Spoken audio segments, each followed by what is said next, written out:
अभी एक currently controversial topic चल रहा है स्वामी विवेकानंद के ऊपर। स्वामी विवेकानंद के ऊपर बहुत बहुत कुछ कह रहे हैं और तुम्हारा मेन प्रॉब्लम पता है क्यों है?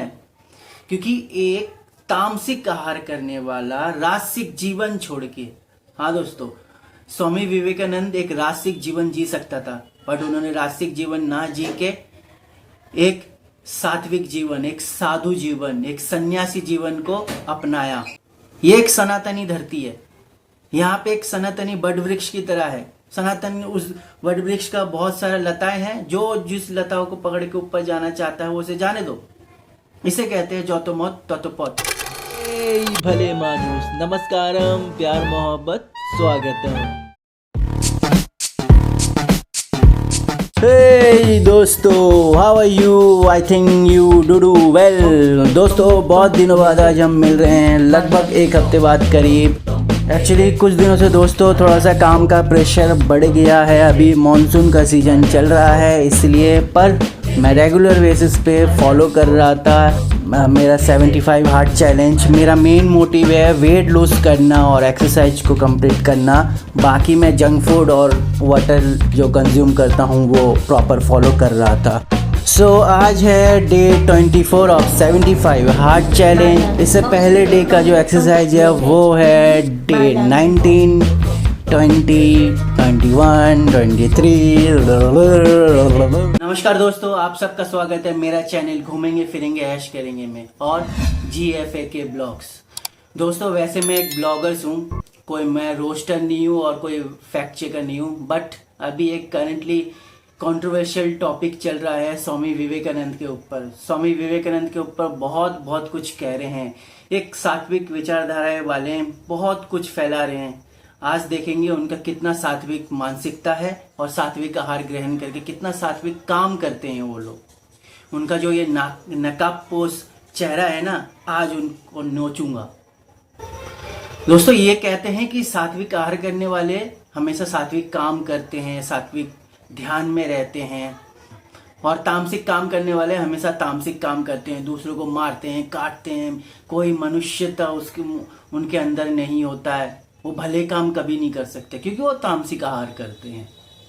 एक संस्था है और श्री कृष्ण का प्रचारक है, सो कॉल्ड प्रभु जी, प्रभु अमोक लीलादास जी। उन्होंने जो कोलकाता में जो भाषण दिया था, लेक्चर दिया था, उसके लिए उन्हें माफी मांगना पड़ा। इस्कॉन को माफी मांगना पड़ा। इस्कॉन कह रहे हैं कि हमें उन्हें 1 महीने के लिए सस्पेंड किया, वो गए गोवर्धन पर्वत पे पश्चाताप करने के लिए। ऐसे पश्चाताप होता है? यह है तुम्हारा सात्विक आहार का विचार? यह है तुम्हारा सात्विक आहार का एक्शन? ऐसे व्यवहार करना सिखाते हैं तुम्हारे संस्था से तुम्हें? अगला बंदा गया पश्चाताप करने, उस पश्चाताप का फल क्या मिल रहा होगा उन्हें? पश्चाताप लोग क्यों करते हैं? उन्होंने गलती किया होगा, गलती मान रहा होगा, तभी तो पश्चाताप कर रहे हैं। या फिर ढोंग कर रहे हो, इसका मतलब तुम वो पश्चाताप के लिए नहीं गए, सिर्फ लोगों को दिखावे के लिए किया ये सारे।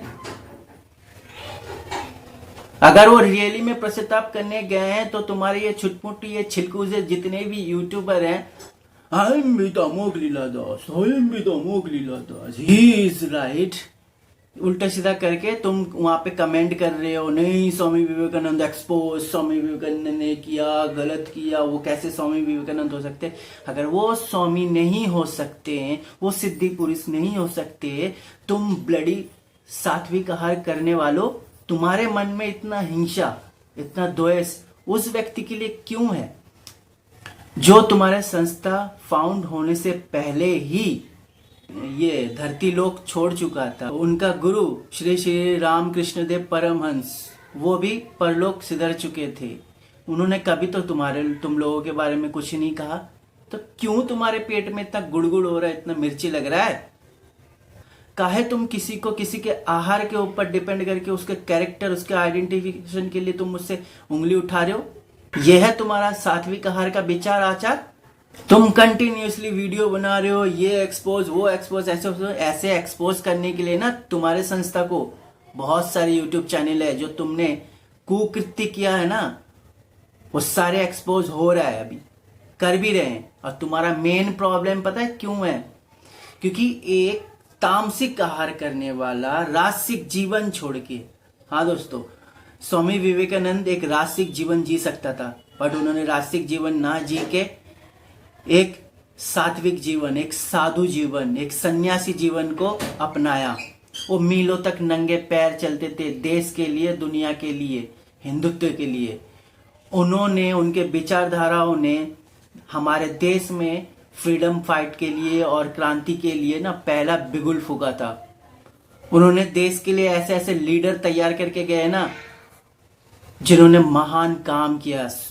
सुभाष चंद्र बोस, लाल बहादुर शास्त्री, क्या होता है, अटल बिहारी वाजपेयी, उसके बाद एपीजे अब्दुल कलाम। ऐसे अनगिनत है जो स्वामी विवेकानंद को आइडल मानते हैं, उनको मानते हैं।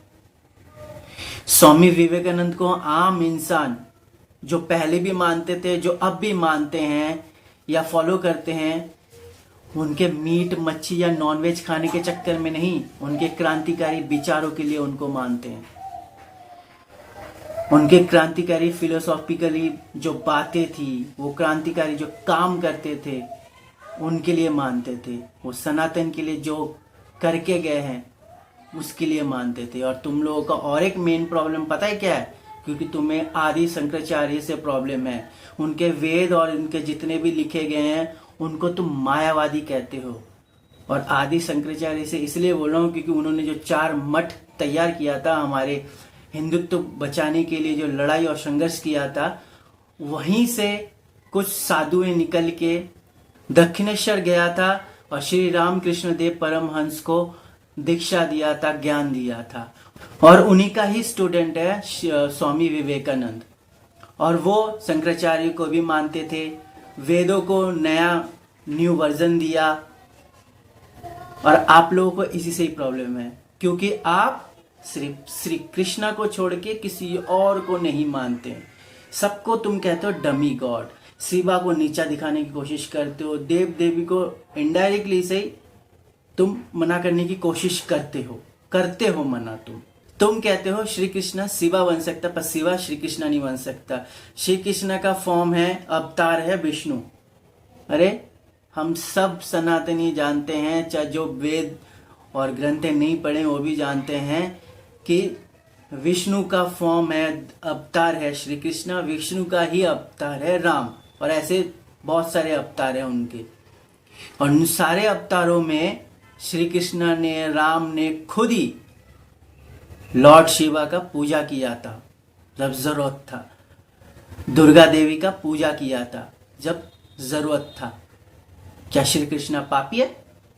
क्या श्री कृष्णा में दिमाग नहीं था? वो ऐसे ही डमी गॉड को पूजा कर रहे थे। दोस्तों, ये अमोक लीला जी ने जो कोलकाता में भाषण दिया था ना, ये प्रयोजित था, ये पहले से ही प्री प्लान था। इसीलिए तो वो लिख के लेके गए थे कुछ 5 पॉइंट, जिसमें से एक ही सबको तो ये कर नहीं पाए, इनका मुंह पे खानी पड़ी। सिर्फ एक पॉइंट पे अड़े रहे कि ये नॉन वेज खाए, और उसी को ही खींच रहे हैं, ये उसी को रबड़ की तरह खींचे जा रहे हैं। और तुम लोग एक्सपोज नहीं हो रहे हो। तुम्हारे श्रीला प्रभुपाद जी एक न्यूज एजेंसी को इंटरव्यू दिया था मॉर्निंग वॉक के दौरान कि मैं इंडिया जाऊंगा, भारतीयों से पूछूंगा श्री कृष्णा को बिलीव करते हो, मानते हो? अगर उन्होंने कहा नहीं तो ब्लम उड़ा दोगे, मार दोगे। मैं कृष्ण भक्ति का ऐसा फौज तैयार करूंगा, कम्युनिस्ट ने कितना नरसंहार किया है, उनसे ज्यादा नरसंहार करूंगा। क्या ये सात्विक आहार और सात्विक खाने का विचार है? ये यही है, ये है सात्विक आहार का विचारधारा। और सात्विक खाना खाने वालों, जो वेज खाना खाने वाले हैं, मीन्स तुम्हारे खाने के लिए जो थाली सस्ता है ना, वो थाली कितने कीड़ों को, कितने निर्दोष प्राणियों को मार के बनता है। वो कल्टीवेट करने के लिए जो दवाई छिड़का जाता है, उनके वजह से उनका फूड चेन बर्बाद होता है। कितने प्राणी तड़पते हैं, मरते हैं। उफ, बहुत दया आता है मेरे को। तुम लोग खाना खाना छोड़ दो। अब तुम लोग बोलोगे नहीं नहीं नहीं नहीं, हम तो भगवान को प्रसाद लगाते हैं, भोग लगाते हैं, वो प्रसाद बन जाता है, हम खा लेते हैं, पाप से मुक्त हो जाते हैं। वैसे ही हमारे हिंदुस्तान में 2 प्रथा है, हलाल और झटका। हम हिंदू लोग झटके का मीट मच्छी खाते हैं। क्यों? क्योंकि वो दुकानदार हमारे बिहार पे बलि देता है, बलि दे के वो माँ को अर्पित करता है, उसके बाद हम उसे खाते हैं। हम भी पाप से मुक्त हो जाते हैं। अब तुम लोग बोलोगे नहीं नहीं नहीं नहीं, ये तो जस्टिफिकेशन हो गया, जस्टिफाई कर रहे हो। मतलब मीठा मीठा गप गप और कड़वा कड़वा थू थू। हम वेजिटेरियन हैं, हम शाकाहारी हैं, हम अपने खाने के लिए किसी निर्दोष का जान नहीं लेते हो। सात्विक आहार करने वालों, दिख रहा वो कितना तुम्हारे अंदर सात्विक विचारधारा है। तुम बेवजह दूसरों के पुंगा में उंगली करके सूंघने की कोशिश कर रहे हो, बदबू। अरे जरा अपने सात्विक पुंगा में भी उंगली करो, देखो वहां पे भी बदबू ही आएगा। तुम इंटरनेट पे, यूट्यूब पे रायता फैला रहे हो, टट्टियां फैला रहे हो स्वामी विवेकानंद के नाम पे। क्यों? अपना काम करो ना, क्यों दूसरे का पीएनपीसी कर रहे हो, परो निंदा परो चर्चा कर रहे हो? हाँ, हमारे यहाँ पे और एक कहावत है, माटी खोदती है केचू बेरी जाए। मीन्स ज्यादा मट्टी मत खोलो, कोई केचुआ निकल जाएगा। वैसे ही बहुत एक्सपोज हो रहे हो तुम। बहुत सारे यूट्यूब में चैनल हैं जहाँ पे तुम्हें एक्सपोज किया जा रहा है। तुम्हारे गीता एज इट इज लिख के रखा है ना, कितना एज इट इज है वो लोग वहां पे निकाल रहे हैं। तुम जबरदस्ती यहाँ पे इंसानों को थोपने की कोशिश करो एक अब्राहमिक रिलीजन की तरह। वहां पे कॉन्सेप्ट है वन गॉड का, यहां नहीं है। ये एक सनातनी धरती है, यहाँ पे एक सनातनी बड़ वृक्ष की तरह है। सनातन उस वट वृक्ष का बहुत सारा लताएं हैं, जो जिस लताओं को पकड़ के ऊपर जाना चाहता है वो उसे जाने दो। इसे कहते हैं जो मौत ततो पौत। जो राम को पूजना चाहे वो राम को पूजेगा, जो कृष्ण को पूजना चाहे वो कृष्ण को पूजेगा, जो अन्य देवी देवताओं को पूजना चाहे वो अन्य देवी देवताओं को पूजेगा। तुम कौन होते हो वो बोलने वाले कि वो डमी गॉड है, उसे ना पूजो, मुझे पूजो? ये सब है तुम्हारे सात्विक आहार करने का सात्विक विचार। लोगों के बिलीव और उनके खान पान से उन्हें जज मत करो, उनको आइडेंटिफाई मत करो, उनके ऊपर उंगली मत उठाओ। अगर वैसे ही तुम्हें प्रूफ करना है कुछ तो अपने ग्रंथों से प्रूफ कर दो। नहीं कर पाओगे क्योंकि तुम बोलोगे नहीं नहीं नहीं नहीं नहीं, अभी कलयुग में ये सब मना है, उस समय मना नहीं था। मतलब तुम अपने विधान और अपने नियम के हिसाब से लोगों को बांधना चाहते हो। सनातन को तुम बांध नहीं सकते एक धागे में। यहाँ पे बहुत सारे विचारधाराएं हैं। यहाँ पे अभी इस कलयुग में हर किसी के मन में तामसिक विचारधारा है। पहले सतयुग में भगवान राम भारत में रहते थे और डीमन रावण श्रीलंका में रहते थे। दोनों में डिस्टेंस है 2 कंट्री का। उसके बाद द्वापर युग आया, दोनों एक ही स्टेट में रहने लगे, कृष्ण भी और कंस भी। उसके बाद अब आया कलयुग। हर कोई तामसिक मानसिकता से पीड़ित है। इवन आप लोग भी तामसिक मानसिकता से पीड़ित हो, इसीलिए तो दूसरों का निंदा कर रहे हो। हमारे हिंदुस्तान में 70, 80 और 90% लोग हो सकते हैं जो नॉनवेज खाते हैं, जो वेरियस फॉर्म ऑफ गॉड को पूजा करते हैं सीजनल वाइज। जब जिस गॉड का पूजा आता है वो पूजा करते हैं, उनका वर्शिप करते हैं। हमारे यहाँ तामसिक पूजा पद्धति है। हमारे यहाँ शक्ति पूजा का, जो शक्ति परंपरा को फॉलो करते हैं, वहां पे वामाचार्य पूजा पद्धति है। उसी बेसिस पे हम फॉलो करते हैं। आपको लगता है ये सब गलत है तो आप लोग गलत प्रूफ करो ना। जाओ अब हमारे शक्ति पीठों में, हमारे कामाख्या मंदिर में, वहाँ जो तांत्र साधना से जो पूजा पद्धति होता है उन्हें रोको, मना करो। एक पूरा चेन को चेंज करने की कोशिश करो ना। अपने आप को ऊंचा दिखाने के चक्कर में किसी को नीचा मत दिखाओ, किसी मठ को नीचा मत दिखाओ। सब अपने अपने तरीके से सनातन के लिए काम करो। अभी ये हिंदू राष्ट्र के लिए आवाज उठ रहा है, उसके लिए आगे आओ, सामने आओ, सब मिलके काम करो, जितना भी मठ है। अभी हमें देश के लिए और पूरे सनातन को एक करने के लिए हमें लड़ना है, इकट्ठा होना है। हिंदू राष्ट्र के लिए इकट्ठा होना है, आवाज उठाना, आवाज बुलंद करना है और गवर्नमेंट से वो करवाना है। बागेश्वर धाम जोरों शोरों से उठा रहा है, बहुत सारे मठे जोरों शोरों से ये मुद्दा उठा रहे। आपकी संस्था क्यों नहीं उठाता ये कि हाँ हिंदू राष्ट्र होना चाहिए? कहीं छोटा सा एक इंटरव्यू दे दिया चुपके से, हाँ होना चाहिए। जोरों शोरों से उनकी तरह क्यों नहीं उठा रहे हो? क्यों सनातनियों में भेदभाव करके वो सब दो अलग अलग करने की कोशिश कर रहे हो, एक दूसरे का अपमान कर रहे हो? ये सब खत्म करो। आओ सब मिलके काम करते हैं, मिलके सनातन को बिल्ड करते हैं। बस ये लड़ाई बंद करो। अपनी अपनी टट्टी और रायता जो फैलाए हुए हैं उसे साफ करो। दोस्तों मेरा ये वीडियो बनाने का मकसद सिर्फ यही है, जो स्वामी विवेकानंद के नाम पे जो ये रबड़ की तरह उनके एक पॉइंट को खींचा जा रहा है, उनको बदनाम किया जा रहा है। स्वामी विवेकानंद सिर्फ उतना सा ही नहीं था, वो बहुत बड़े कॉन्सेप्ट है। उनको समझने के लिए उनको पढ़ना पड़ेगा, उनके जीवनियों को, उनके जितना भी हैं किताबें वो पढ़ना पड़ेगा। तो एक दूसरे के साइड से ये चीज़ बंद कर दें, ठीक है। आप अपने में रहे, हम अपने में रहते हैं, जिसे जो फॉलो करना है उसे करने दीजिए। ये सब चीज़ लेफ्टिस्ट करे, लिब्रांडू करे, इट्स ओके, बट आप लोगों से ये उम्मीद बिल्कुल ही नहीं था। देखो इस्कॉन से कोई मेरी लड़ाई नहीं है, कोई मेरा हिंसा नहीं है, और अमुक लीला जी से भी कोई नहीं। वो एक सज्जन आदमी है, वो अगर मेरे सामने होते तो मैं उन्हें दंडवत करता, बट उनका जो बातें मान्य नहीं है वो मान्य नहीं है। अंधे की तरह हम उन्हें फॉलो नहीं कर सकते।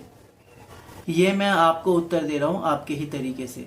सो दोस्तों आज यहीं तक, आज यहाँ पे अपने वाणी को विराम देता हूँ। फिर मिलेंगे कल अपने 75 हार्ड डेज को पूरा करता हुआ। तब तक के लिए टाटा बाय, धन्यवाद, और प्लीज़ मेरे ब्लॉग चैनल को फॉलो कर लीजिए।